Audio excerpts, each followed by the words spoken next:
No início de agosto, a explosão de 2.750 toneladas de nitrato de amônio deixou mais de 190 vítimas fatais, 6.500 feridos e 300 mil desabrigados em Beirute, na capital do Líbano. Os prejuízos foram contabilizados na casa dos 15 bilhões de dólares, cerca de 80 bilhões de reais. Nesta edição, nós vamos mostrar ações solidárias realizadas pela Igreja Adventista em Beirute. Veja agora na NN.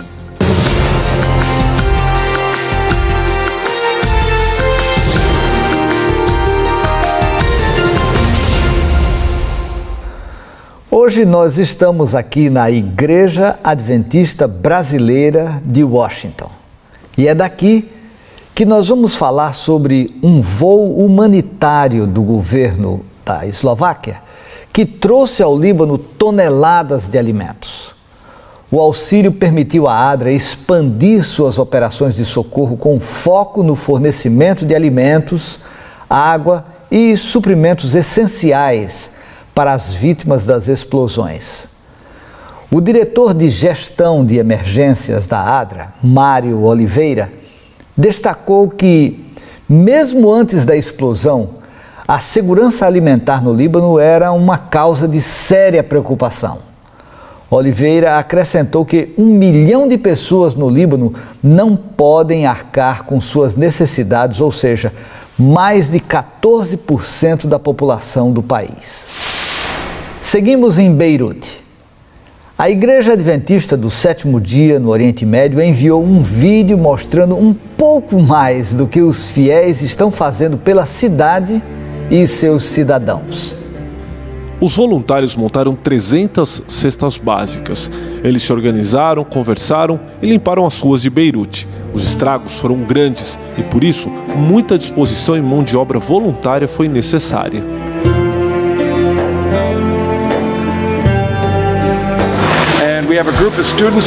Nós temos um grupo de estudantes da Universidade do Oriente Médio e alguns dos nossos pastores, o pastor da igreja e os funcionários da União. E estamos aqui ajudando esta comunidade a limpar, a recolher vidro, varrendo as ruas, tirando lixo e limpando tudo de forma geral.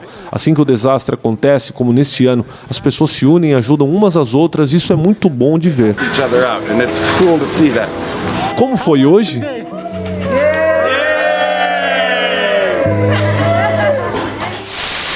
Continuamos no Líbano para conhecer como Deus protegeu o Centro Adventista de Aprendizagem Borj Hammond, que atende crianças refugiadas sírias. No dia das explosões, Fátima, professora do centro e uma amiga, foram testemunhas de vários milagres que salvaram suas vidas. It's a miracle, actually. É um milagre. Era terça-feira à tarde e Fátima e Holly, uma mãe síria de Alepo, tinham convencido uma amiga a mudar seus planos, não imaginando quão crucial essa decisão seria para elas. Às 6 da tarde do dia 4 de agosto, uma gigantesca explosão tremeu a capital do Líbano, Beirute, deixando um grande raio de destruição, matando mais de 190 pessoas e deixando milhares feridos.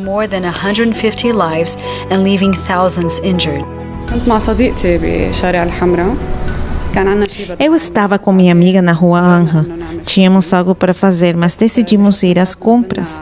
Mas felizmente fomos a uma loja que tinha um subsolo. Quando começou o som, eu pensei que o prédio estava desmoronando.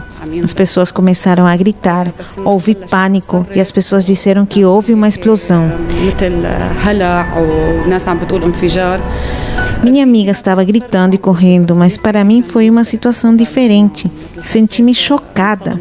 E quando eles disseram explosão, as más cenas da guerra da Síria cruzaram minha mente. Fiquei parada e não sabia como caminhar.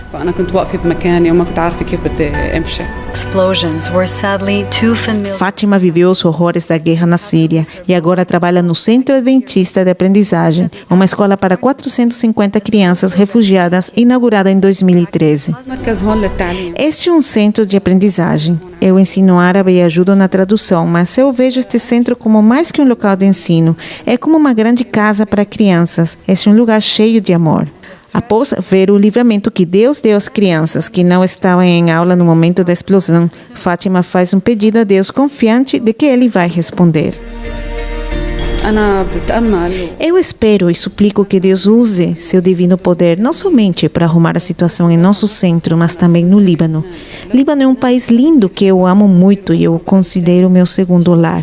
Se Deus quiser, tudo vai ser consertado e nossas crianças vão ter esperança novamente e um bom futuro.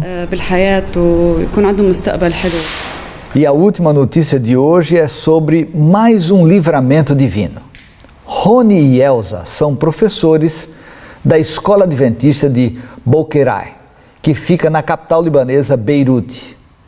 Eles gravam vídeos no Hope Channel da cidade sobre as 28 crenças fundamentais da Igreja Adventista. Mas justamente no dia das explosões, houve diversos contratempos e a gravação demorou muito mais do que de costume.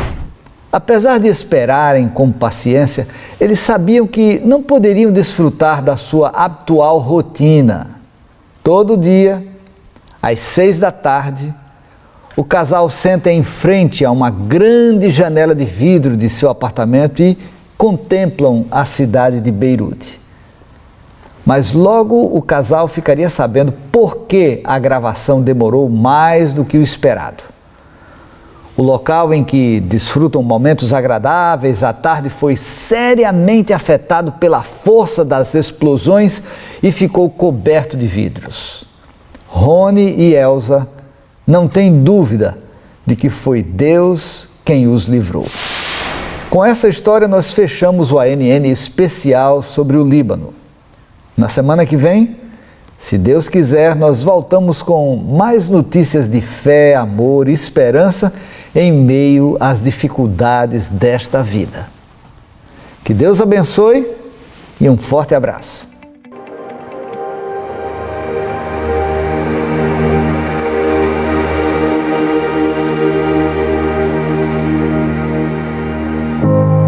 I never grew up a Christian. I never wanted anything to do with God. I was an atheist, in fact. But since meeting Jesus, I can't help but want to share Jesus with this town.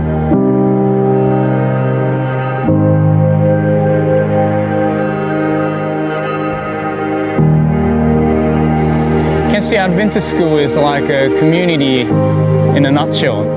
And we saw the opportunity for evangelism in this school. So we planted a church in the school, and we call it The Well. What really works for The Well is that we're using the existing relational stream that we offer to the community. We started off with a Friday night service. The kids actually brings the parents. And when the kids are enthusiastic and when they want to come, you know, the parents can't deny, because it's a service that offers great values. Daniel is one of the fathers who come to the well on Friday nights, and he's a regular attendee. His little boy, he was making some noise and he was crying, and he quickly, got the boy outside. Our school evangelist, John Boston, he chased him out and said, "Hey, is everything all right?" And Daniel's response was, I didn't want to make any noise. But John Boston told Daniel, "No, kids are welcome. Just come on in." Daniel was just so impressed by that, saying that, I only wish that all churches were like this. Since Friday night service is children focused, we thought that there's a need to encourage the parents to invite them to another level of spiritual journey. So we started the Well Connected on Sabbath mornings, and it's a very simple format. We get together and have a chat for 30 minutes or so, and then we encourage them to follow through the Discovery Bible reading. So Discovery Bible reading, I feel, is a great approach to reading the Bible, and It doesn't matter what walk of life you're from. I feel that because you're reading the word together for the first time and then summarising it, discussing it, talking about it, I think someone who's a long-time Christian can contribute to the conversation. Someone who's completely new and inquiring, looking into Christianity can also participate and contribute to the conversation as well. And I've really seen, lots of growth in other people, but I've also experienced it for myself.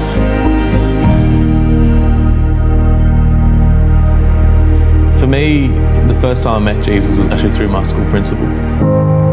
After being suspended many times, kicked out of schools in Kempsey, my school principal, he called me into his office, and I was expecting to be in front of this panel of discipline committee. But he explained to me that he'd been on the phone pleading for me to stay at this school. He said, "Jack, do you know what grace is?" And I had no idea. And he said to me, "Jack, it's something you don't deserve, but I'm giving it to you anyways." And it was at that moment, in the eyes of my teary principal, that I met Jesus for the very first time.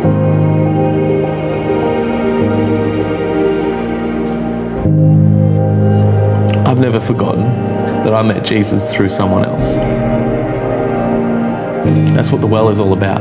We come together, we eat together, we read God's word together, we love one another. And I believe with all my heart, just as I met Jesus through the eyes of my principal, that people's lives will be transformed because they are experiencing Jesus too.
Cristo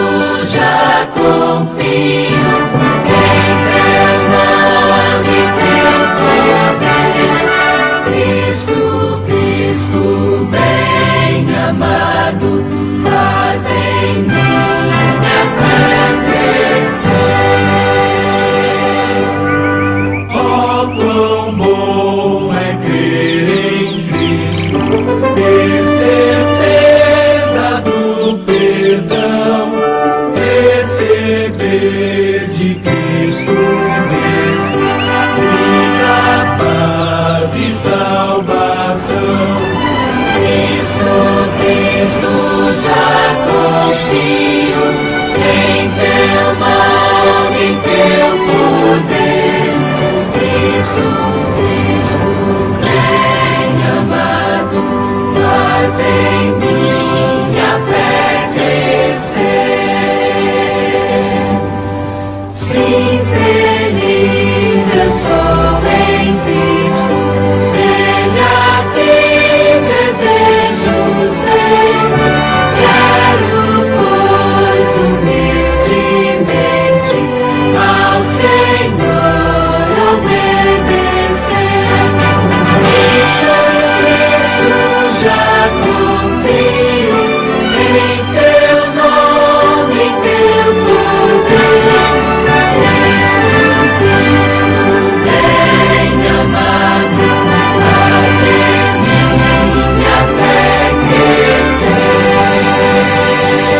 E esta história do amor de Deus para connosco pode contrastar um bocadinho com o que nós vamos falar agora.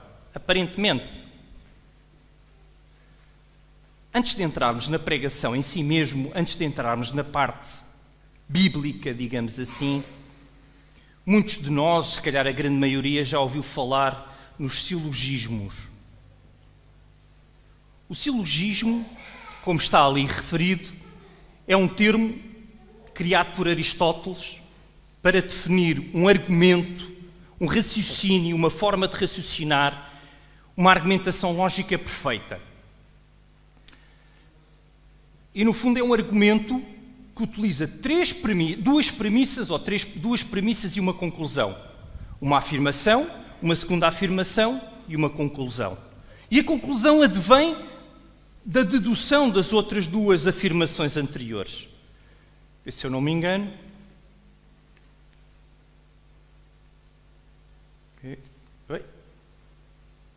Ok.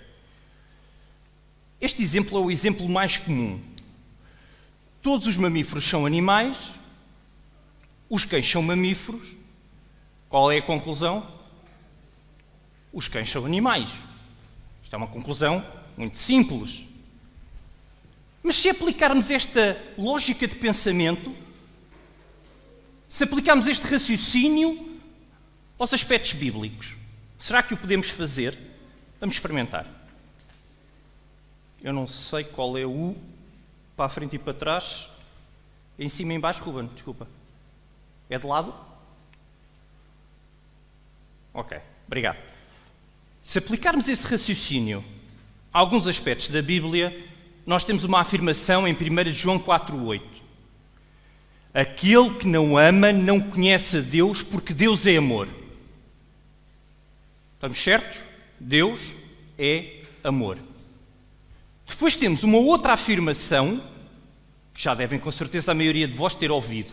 A lei de Deus é a expressão máxima do seu caráter. Segunda afirmação. Alguém contesta estas afirmações? Eu acho que é pacífico. Uma é uma transcrição direta de um texto bíblico, outra é uma conclusão que nós adventistas em muito queremos. Então qual é a conclusão destas duas premissas, destas duas afirmações? Os 10 mandamentos são uma concentração pura de amor. Porque se Deus é amor, se a lei é uma expressão do caráter de Deus, os 10 mandamentos, o que é que podem ter? Amor. Certo? Agora, há aqui uma questão muito importante. Será que eu consigo facilmente ver nos 10 mandamentos uma concentração pura de amor? Eu espero que consigam, mas eu vou-vos falar por mim. Eu tenho alguma dificuldade. Ou sempre tive alguma dificuldade. Como é que 10 ordens, 10 mandamentos, e vamos ser sinceros, a maioria deles proibições, podem expressar amor? Onde é que está o Deus de amor numa expressão dos 10 mandamentos que visito a ira, não terei por inocente? Desculpem lá. Eu admito que tenho alguma dificuldade. Mas esta razão desta dificuldade pode ter algumas explicações. Os 10 mandamentos não foram escritos em português, certo? Foram escritos em hebraico antigo. Entre o hebraico antigo e o português atual vai uma diferença muito grande e vai uma diferença não só linguística, vai uma diferença muito grande na cultura do povo, na geografia, no tempo, no espaço. Vamos ser muito sinceros, os hebreus, peço desculpa, de antigamente, pouco ou nada tem a ver connosco hoje em dia. A cultura é diferente, o tempo é diferente, a lógica de pensamento é diferente, o raciocínio é diferente, e isso vai se reverter na escrita que cada um utiliza. Para nós, traduzimos as 10 palavras, como muitas vezes é chamada em hebraico, por 10 mandamentos. Se eu perguntar a alguém o que é um mandamento, e se formos ver um bocadinho ao dicionário, podemos dizer que é o ato ou efeito de mandar. E mandar é o quê? É o ato de indicar com a autoridade de que modo se devem fazer ou dispor as coisas. É determinar, exigir, ordenar. Então, nós traduzimos e na nossa cabeça, quando lemos 10 mandamentos, o que é que nós vemos? 10 ordens. Agora, será que encarar os 10 mandamentos como 10 ordens é a única possibilidade que nós temos? Ou será que existe outra forma legítima de olhar para os 10 mandamentos? Atenção, eu quero fazer aqui um grande parênteses. Com o que eu vou dizer de seguida, com o que eu vos vou falar hoje, eu não quero dizer que 10 mandamentos não são para cumprir. Atenção. Eu não quero dizer que os 10 mandamentos não se referem a comportamentos. Eu não quero alterar nenhuma proposição, nenhuma doutrina, não quero alterar nada. Apenas vos queria dar uma maneira alternativa de poder encarar os 10 mandamentos. E é isso que temos aqui hoje. Não se esqueçam o que aprenderam até agora. Acrescentem. Não eliminem. 2 línguas, 2 mundos, como já falámos. E, se tivermos em atenção, no hebraico antigo, é dada muita importância ao passado e ao futuro, e muito pouco ao presente. Porque ou já aconteceu, ou irá acontecer. O futuro é um momento muito rápido de passar. O que é agora já é passado, ou é futuro ou é passado. O presente é algo muito efêmero. E os 10 mandamentos estão escritos numa forma verbal de imperativo futuro. Ok? E isso na tradução que nós temos nota-se perfeitamente. Não está escrito não mates. Está escrito no futuro, não matarás. Então vamos ter por assento que os mandamentos não estão escritos no presente. Estão escritos com frases que estão enquadradas e aí traduzidas para o português, exatamente da mesma forma, no futuro. Mas o futuro, o verbo que esteja no futuro, no imperativo futuro, no hebraico antigo, pode ser traduzido de 3 maneiras diferentes. Pode ser traduzido como uma ordem, opção de tradução que é utilizada normalmente quando estamos perante um ato concreto limitado no tempo e no espaço, ou seja, esta tradução é a tradução que é utilizada quando o contexto nos diz que quem está a falar está a dar uma ordem para ser cumprida de imediato, num tempo concreto. Um exemplo disso é Gênesis 12:1. A ordem que Deus dá a Abraão. Sairás. A tradução mais adequada neste caso é sai da tua terra. É uma ordem que Deus lhe está a dar num tempo e espaço concretos e definidos. Um único ato concreto que tem o seu lugar no tempo e no espaço. Da mesma forma, quando o verbo está no imperativo futuro, ele pode ser entendido e traduzido como uma autorização de acordo com o contexto. Isto é a mesma coisa que eu perguntar ao irmão Celestino, amanhã posso ir à sua casa? E o irmão Celestino, se falasse no imperativo futuro, como no hebraico, dizia, amanhã irás. É uma autorização, mas é uma autorização que continua a referir-se a algo concreto no futuro. E depois temos uma terceira opção, que é agora a que eu vos queria chamar mais a atenção. Um verbo que esteja no imperativo futuro pode ser entendido como uma promessa. E esta promessa é quando eu falo de algo, o verbo se refere a algo que não é um ato único, concreto e definido no tempo. E vocês têm que concordar comigo, os mandamentos não são atos únicos, concretos e definidos no tempo.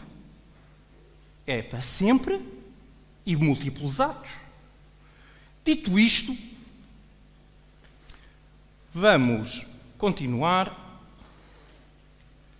Se eu conseguir passar. Ok. Dito isto, já vimos que o imperativo futuro, os verbos que se encontram no imperativo futuro, vais, faças, ordenes, no futuro, podem ter várias traduções.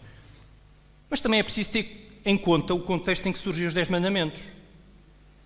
E nós, habitualmente, temos os 10 mandamentos e uma leitura dos 10 mandamentos a partir do capítulo 20 de Êxodo, e muitas vezes nem sequer é do número 1 ou do número 2, é do número 3 em diante.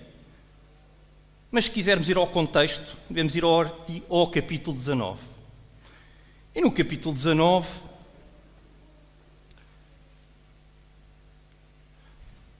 Deus está a falar. E Deus está a falar e diz: vós tendes visto o que eu fiz aos egípcios, como os levei sobre as asas de águias e vos trouxe até mim.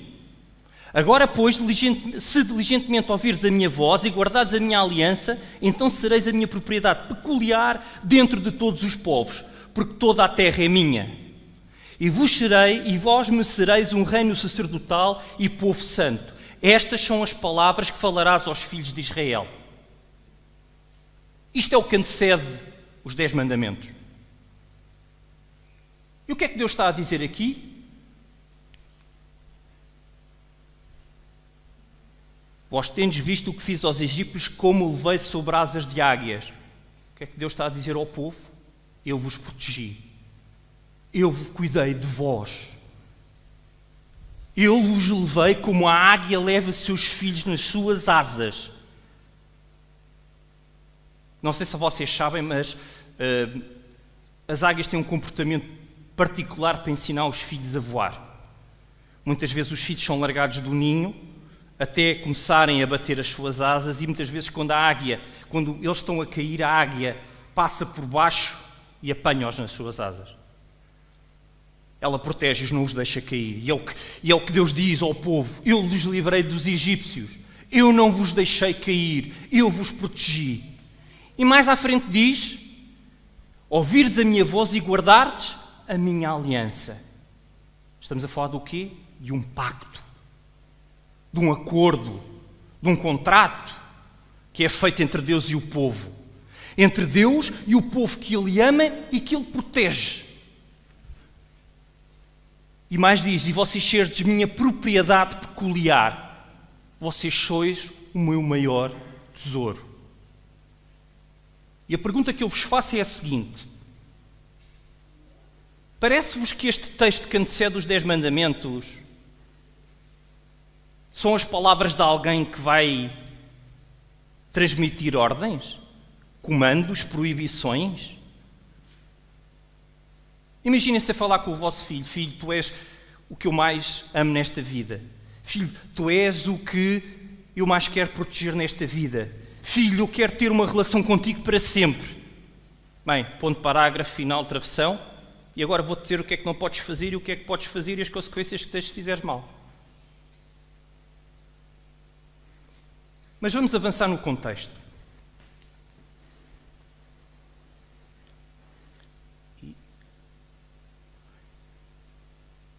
Deus inicia, depois de dizer o que nós acabámos de ler, Deus, o que é que faz? Diz: eu sou o Senhor teu Deus, que tirei da terra do Egito, da casa da servidão.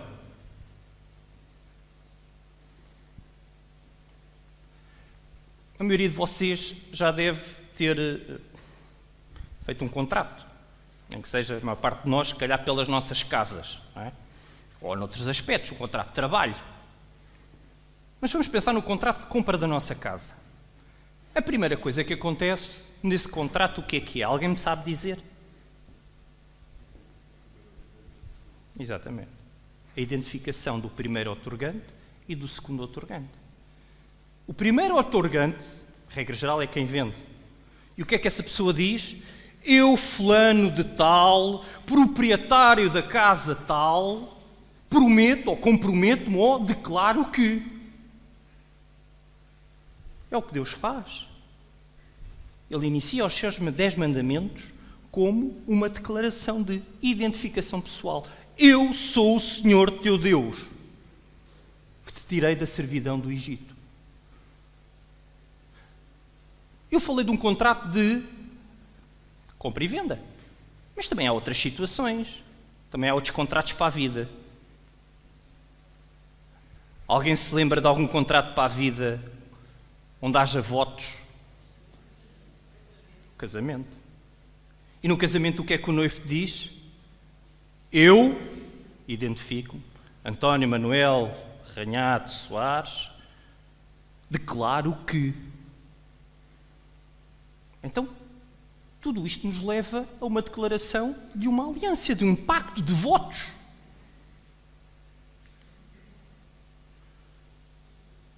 Eu sou o Senhor teu Deus.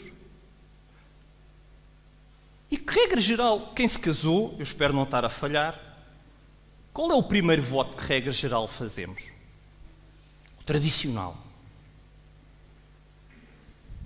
Eu te prometo que serei fiel. Eu te prometo que te serei fiel enquanto marido. E Deus o que diz é que não terás outros deuses diante de mim.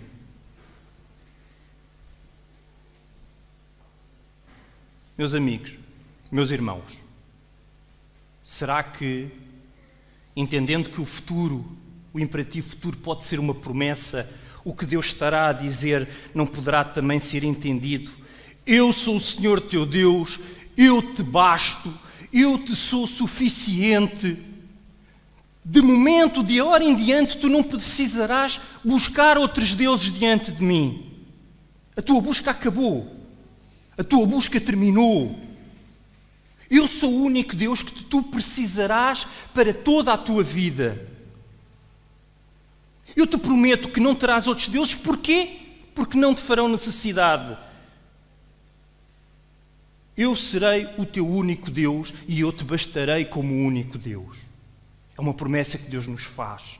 E de seguida, Deus continua. Prometeu fidelidade.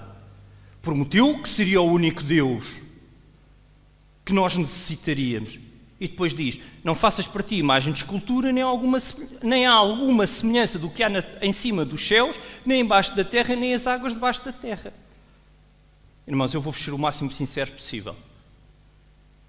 Eu, durante muitos anos, caladinho, percebia, aceitava, não me fazia diferença este mandamento. Foi um mandamento que nunca tive problemas em observar este mandamento. Mas também achava tão estranho a importância deste mandamento para estar no decálogo, para estar nos 10 mandamentos. Eu vou-vos confidenciar, eu achava que se alguém tivesse perante uma imagem, e peço que me compreendam, não estou a dizer que está correto, mas sempre pensei que alguém se tivesse ajoelhado perante uma imagem a pedir a Deus, pelo facto de estar a visualizar a imagem, a pessoa achava que estava a pedir a Deus, pensei, será isto tão importante que não aconteça para estar nos 10 mandamentos? Eu sei que é inútil, mas será tão importante? Mas sabem porque é que Deus... Vamos um bocadinho atrás. Alguém pode dizer para que é que serve uma imagem de escultura? Uma imagem de Cristo em pedra ou de algum outro Deus ou de algum outra pessoa em pedra? Bem, essa imagem tem um principal objetivo, que é materializar aquela pessoa que não está presente. Tem, por sua vez, ter ali alguma imagem que me traga até mim, materializar a imagem de alguém que não está presente. Com as devidas distâncias, é a mesma coisa de uma fotografia. Eu tenho o meu pai ausente, a minha mãe ausente, ou porque estou noutro país, ou porque faleceram. Então eu ando com uma fotografia para me lembrar deles, para estar mais perto deles. Mas, irmãos, eu vou ser sincero. Não será isto uma ofensa para Cristo? Vamos imaginar que eu em minha casa tinha uma grande imagem, uma grande pintura a óleo, muito bonita, da minha esposa. E todos os dias eu levantava-me, dirigia-me à imagem e dizia, olá querida, estás bem? e a minha mulher estava na sala. Deus nos promete que nós não precisamos de imagens de escultura. Porquê? Porque Ele está presente conosco todos os dias da nossa vida. Tu não precisarás de fazer imagens de esculturas de nada, porque eu estarei na tua vida. Como te disse antes, eu serei-te fiel, eu serei o teu Deus. E mais do que isso, eu não serei um Deus ausente. Eu serei um Deus que estará contigo todos os dias da tua vida. A teu lado, na tua casa, no teu trabalho. Tu não precisas de uma imagem de mim para te lembrares de mim. Eu não preciso de uma imagem de quem está ao meu lado. Eu tenho um ser vivo. E Deus está a dizer, eu sou um Deus vivo. Eu sou um Deus que vivo e presente. Eu não preciso de imagens de escultura para que tu me recordes. Eu te prometo que não vais precisar de qualquer recordação de mim, porque eu estou a teu lado. E agora, depois de Deus prometer fidelidade, de Deus prometer que estava ao nosso lado, e atenção, como dizia um pastor, Deus não abriu um call center de apoio a crentes das 8 às 6 da tarde, de segunda à sexta. Deus está 24 horas sobre 24 horas ao nosso lado. Mas, e aqui, irmãos, nós podemos ver, não sou eu que o digo. Não vamos ler porque são bastantes as passagens, mas todas estas passagens nos remetem para quê? Presença de Deus ao nosso lado. Eis que estou contigo. Não temas porque eu te remi e te chamei pelo teu nome, tu és meu. Quando passares pelas águas estarei contigo. Porque quando estiverem 2 ou 3 reunidos em meu nome, aí estou no meio deles. Precisamos nós de uma imagem para nos lembrarmos de Cristo? Não, Deus promete que está ao nosso lado.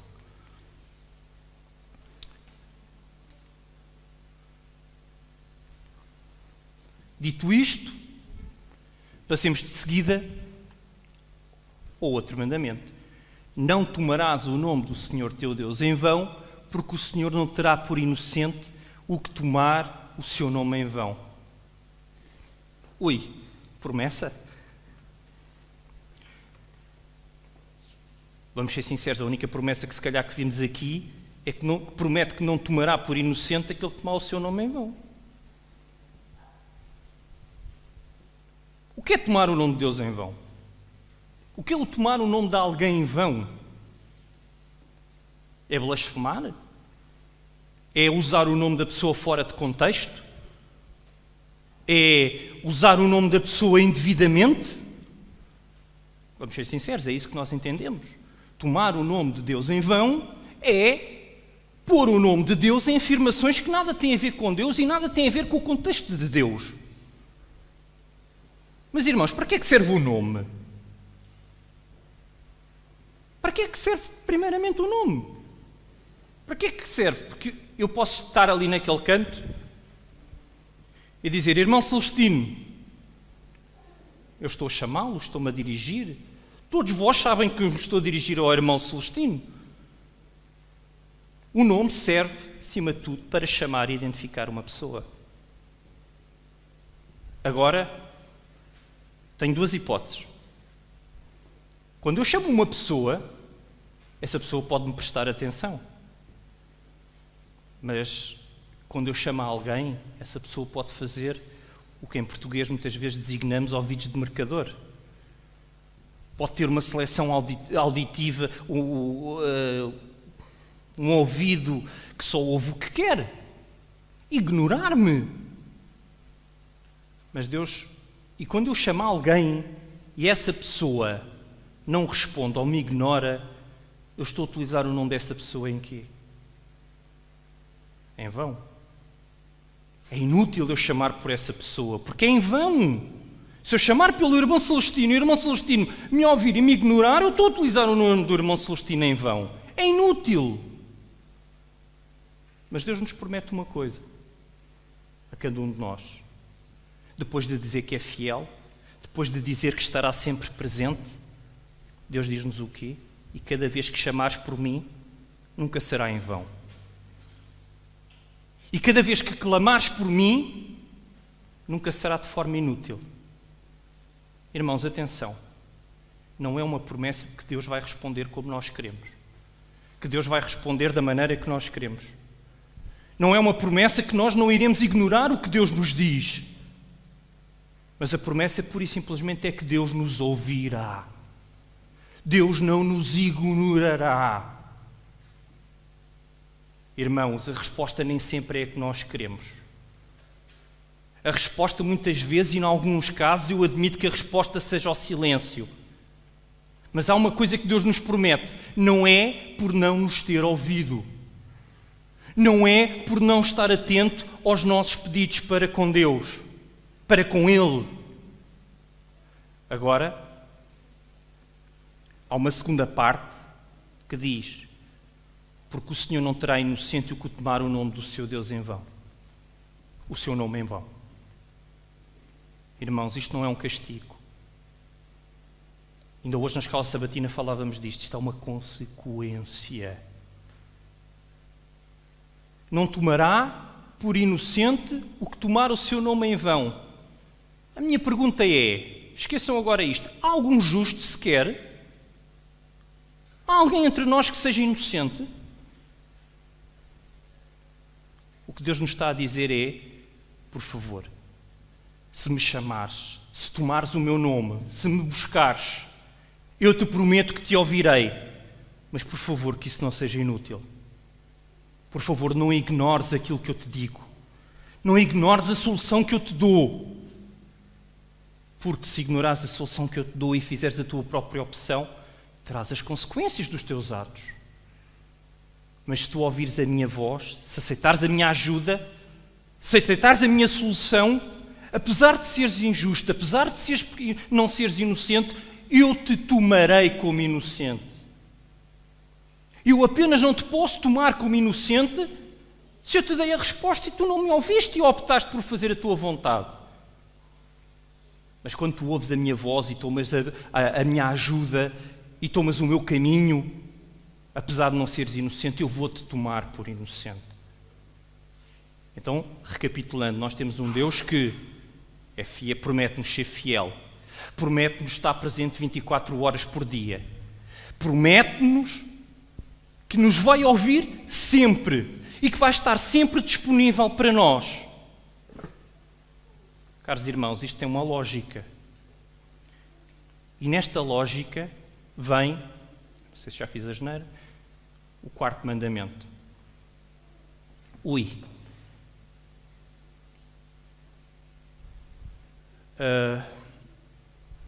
sábado. O sábado e uma promessa. Eu vou fazer aqui um outro parênteses. Eu sei, reconheço, que a muitos, em determinadas situações da vida, é difícil reconhecer o sábado como uma promessa e não como uma obrigação. Eu sei que quando não se arranja emprego, porque todos os empregos que nós vamos procurar implicam trabalho ao sábado, que é difícil ver uma promessa no sábado. Eu sei que quando não seguimos uma determinada profissão, porque sabemos que essa determinada profissão não é compatível com a guarda do sábado, é difícil compreender o sábado como uma promessa. Eu sei que quando temos dificuldades na escola, na faculdade, onde quer que seja pelo sábado, é difícil compreender que a guarda do sábado nos é benéfica e é uma promessa. Mas, irmãos, o Deus que nos é fiel, o Deus que está connosco, o Deus que sempre nos ouve, também nos disse uma coisa. Eu vou criar um dia especial para ti e para mim. Eu vou criar um dia especial e prometo-te que nesse dia é um dia em que tu poderás dedicar inteiramente a estar comigo. É um dia que tu poderás não ter outras preocupações. É um dia que poderás caminhar ao meu lado, fazer coisas comigo e por mim. Eu só te peço uma coisa. E o que é que Deus nos pede no mandamento de sábado? Está ali escrito. Lembra-te A única coisa que Deus nos pede é peguem na vossa agenda e façam um traço no dia de sábado, porque esse dia é o dia que eu criei para estar convosco especialmente. Ok, é um dia de festa, é um dia de felicidade. Então, e o que eu perco na minha vida profissional, na minha vida social, por estar esse dia contigo? Então Deus cria uma pequena subpromessa. Mas o Senhor sabe que é difícil muitas vezes nós tirarmos. Reconhece-nos, Ele sabe que nós somos fracos. Ele sabe que muitas vezes, apesar de ser um dia tão especial para estarmos com Ele, um dia que será bom para nós, Deus sabe que às vezes temos dificuldade em marcar na nossa agenda esse compromisso para estar com Deus. E ao fazê-lo, Ele se limita a dizer, mas atenção, 6 dias trabalharás. Irmãos, isto pode ser difícil de experienciar. Pode ser difícil de viver. Eu não dou lições de moral a ninguém, nem quero fazê-lo, porque sei que há pessoas em situações complicadas, mas Deus diz-nos que não é por guardares o sábado que terás que deixar de trabalhar. Deus é o Deus do universo. Deus é o Deus poderoso.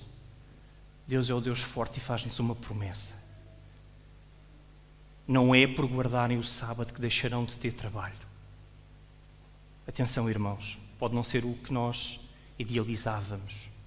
Pode não ser o que nós queríamos na nossa vontade. Mas Deus nos promete, está descansado, não é por teres o sábado que vais deixar de 6 dias de trabalhar.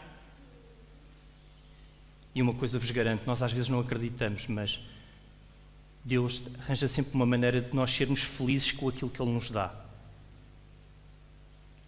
A irmã Ellen White diz muitas vezes, incita muitas vezes, agarrem-se às promessas que Deus vos faz. E uma promessa que Deus nos faz é, eu não te deixarei, eu estarei contigo, eu tenho tempo para estar contigo, eu te ouvirei, eu te bastarei.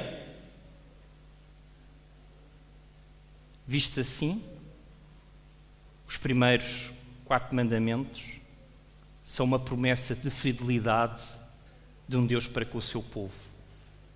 São uma promessa de fidelidade do pai para com os seus filhos. É uma promessa do esposo para a esposa, que é a igreja. Irmãos, para concluir esta pregação deste sábado, eu queria apenas deixar que, se houvesse alguma coisa que pudesse ficar nas vossas mentes, que seja uma frase. Deus nos basta. Deus nos é suficiente. Ele está connosco 24 horas sobre 24 horas. Não temamos, não duvidemos. Ele está lá para nos ouvir. Ele está lá para nos acompanhar. Amém.